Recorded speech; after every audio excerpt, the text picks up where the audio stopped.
복문장 번역의 기술 5단계. 복문장도 문장을 나열하는 일정한 패턴이 있습니다. 패턴의 본질은 문장의 중요도 수입니다. 사실 단문장도 가만히 살펴보면 단어의 중요도 순으로 나열하는 것이죠. 그 복문장의 패턴을 5단계로 구분할 수 있습니다. 첫 번째 단계, 먼저 모든 문장과 문장 사이를 슬래시로 구분합니다. 문장과 문장 사이의 경계를 분명히 하는 것이죠. 두 번째 단계, 분리된 각각의 문장은 단문장 번역의 기술로 번역을 합니다. 여기는 복문장을 공부하는 곳이기 때문에 단문장 번역 기술에 관해서는 언급하지 않겠습니다. 자세히 알고 싶은 분은 팝송 영어 단문장 중심으로 된 without you를 살펴보시기 바랍니다. 세 번째 단계, 복문장을 사용할 때는 반드시 그러한 이유가 있을 것입니다. 그 이유를 규명하기 위해 문장과 문장 사이의 관계를 파악하는 것입니다. 네 번째 단계, 필자가 개발한 복문장 연결 코드를 부여합니다. 이는 문장의 구조를 명확하게 분석한 것으로 모든 복문장은 아무리 복잡하고 길어도 코유 부여가 가능합니다. 즉, 문장의 구조를 확실하게 분석할 수 있다는 것을 의미합니다. 과거에 영어 구문론이라는 구조 분석론이 있었는데 그것을 아주 쉽게 표현한 것입니다. 자세한 내용은 필자에 져서 복문장 경작의 모든 것을 참조하시기 바랍니다. 마지막으로 5번째 단계, 먼저 복문장을 직역하고 의역을 합니다. 반드시 직역을 해야 영어의 복문장 구조를 이해할 수 있고 나아가서는 영작을 할 때 어떻게 해야 하는지 그 순서와 절차를 이해할 수 있고 영작도 가능해집니다.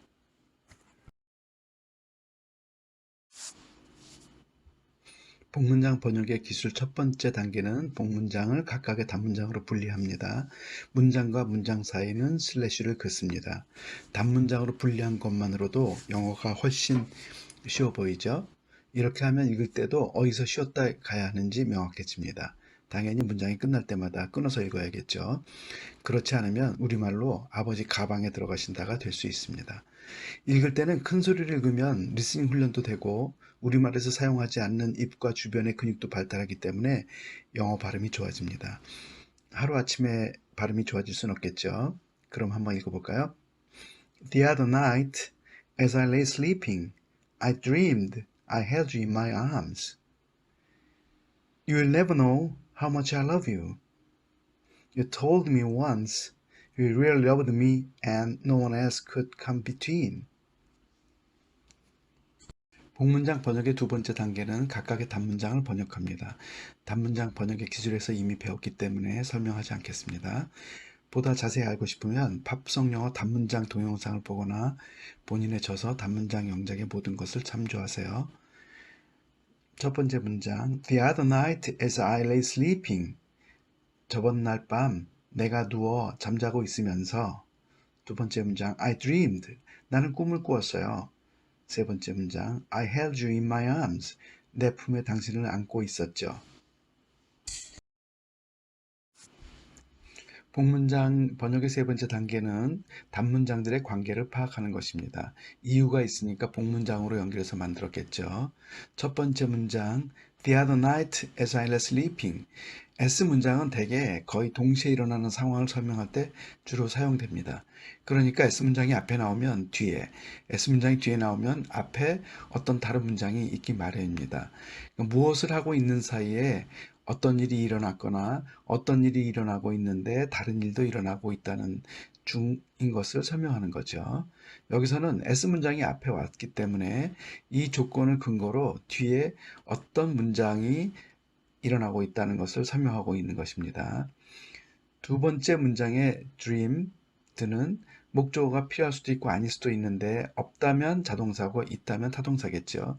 그런데 세 번째 문장 I held you in my arms가 있는 것으로 보아 이것은 타동사로 사용된 것이고 그러니까 세 번째 문장은 dreamed의 목적어로 온 문장입니다. 즉 문법적으로는 dreamed의 목적절이 되는 것이죠.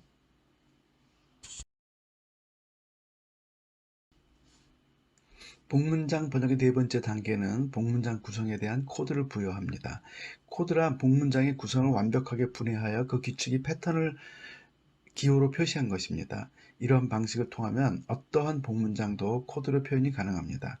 영어의 구문론을 본인이 개발한 방법으로 쉽게 풀이한 것입니다. 또는 화면의 도표처럼 그리면 각각 문장을 분해해서 이해하기도 쉽습니다. 전체적으로는 as 문장이 있고 as 문장에 대한 어떤 결과를 뒤에서 문장으로 설명한 거죠. 그러니까 전체적으로는 if then 문장 if입니다.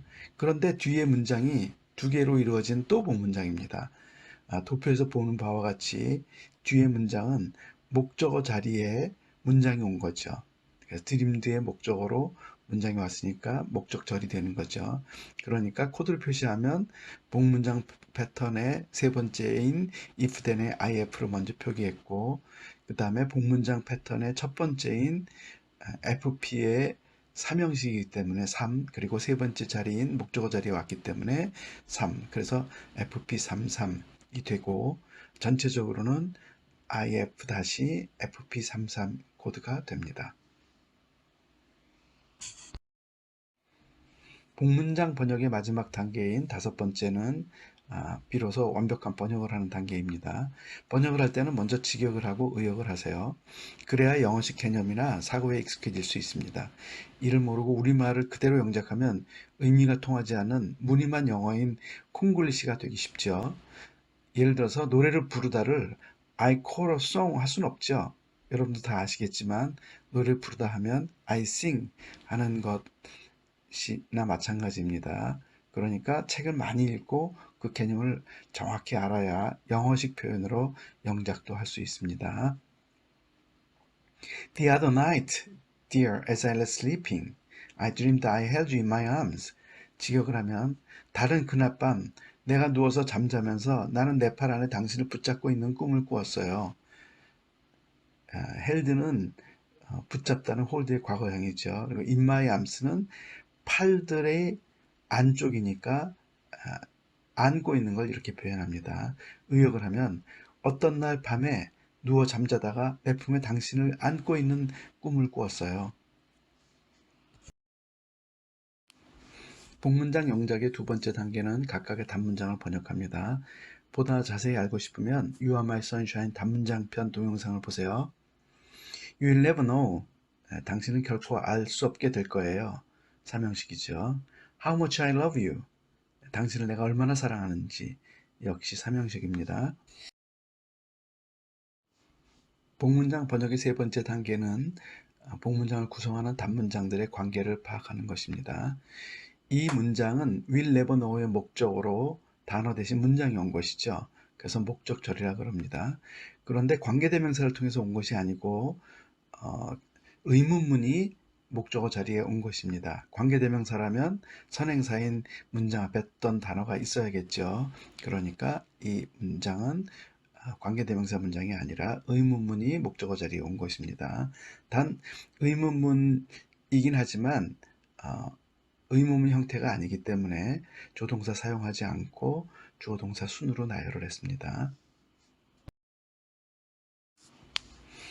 복문장 번역의 네 번째 단계는 코드를 부여하고 도표를 그립니다.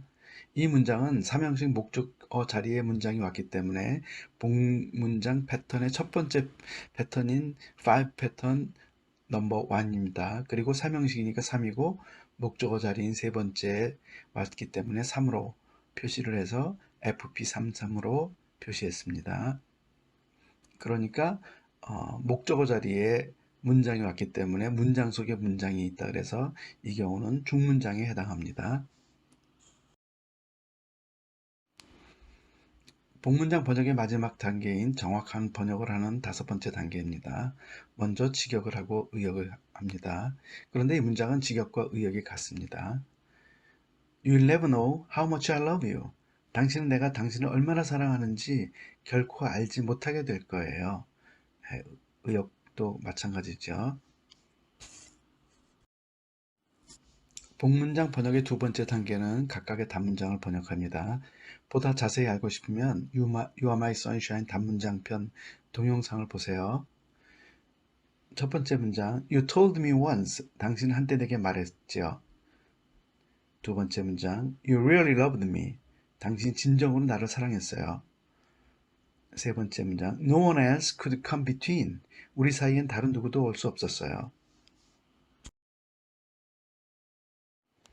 복문장 번역 세 번째 단계는 복문장을 구성하는 단문장들의 관계를 파악하는 것입니다.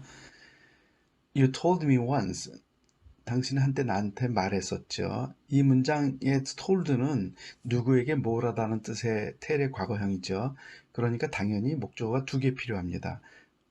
told의 의미 자체가 그럴 수밖에 없죠. 그래서 목적어 중에 앞에 있는 걸 제1 목적어 또는 간접 목적어라 그러고 뒤에 있는 목적어를 제2 목적어 또는 간접 목적어라 그러죠. 텔 동사는 거의 대부분 이런 형태를 취합니다. 이 문장은 제1 목적어인 me가 있고 제2 목적어 자리에 단어 대신 문장이 왔습니다. 그러니까 즉 문장 속에 문장이 들어있는 중문장이죠. 그런데 이 중문장이 또 두 개인 복문장입니다. 이 둘의 관계는 and로 연결된 대등한 문장이죠. 영어 가사나 일반적으로 대화할 때 and는 생략하기도 합니다.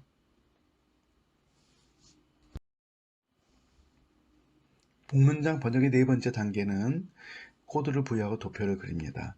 사형식 제2목적어 자리에 문장이 왔기 때문에 복문장 패턴 5 패턴의 넘버 1입니다.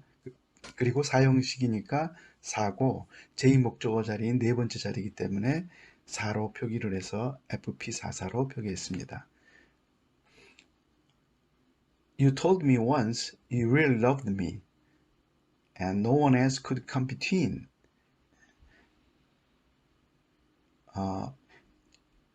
5 패턴의 사형식의 주어 자리에 올 수도 있겠죠. 문장이. 그렇다면 FP 41로 표시를 하고 마찬가지로 세 번째 자리에 즉 제1 목적어 자리에 문장이 오면 FP 43으로 표기합니다.